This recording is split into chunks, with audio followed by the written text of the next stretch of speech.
Go. Masarap. Masarap sa probinsya, guys.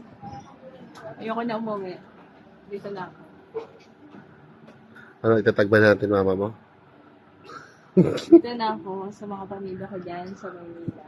Huwag na po kayo umasa. Okay na. Maghanap-hanap na ako ng bahay dito. Kaya pala si Raisa, ang tagal na akong ini-invite dito sa Pangasinan. Kwento lang nakakarating sa akin. In-expect mo ba na ganito yung setup natin dito? Hindi. Ano may in-expect Feeling ko mo? ano na rin eh. Katulad din sa atin, bahay-bahay, yun na. Hindi ko na-expect na probinsya siya. Kasi marami ako napuntahan na probinsya. Na pagdating doon, ay, ito na yun.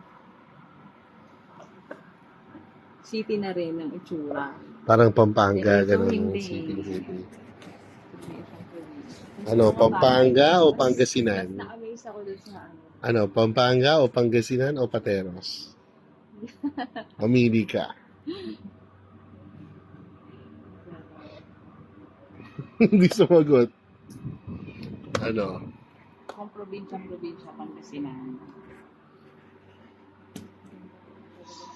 Kung pagkain. Kung pagkain, Pampanga. Masarap din naman dito eh. Pagkain.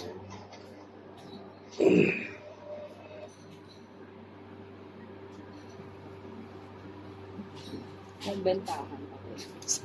Bentahan, Pateros. Pag negosyo, no? Mag-negosyo pa tayo.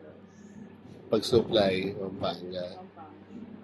Saka ano, doon sa isa, secret. Pag Yung sa relax, paparelax ka imported. Eh, pag marami ka ng pera, dito ka na sa probinsya. Mananahimik ka na dito. Oo. Simpleng buhay na. Tanim-tanim ka ng mga gulay. Laga ka ng manok. Magbomba ka ng poso. Buhay-buhay ka. Oo, bomba ka ng puso.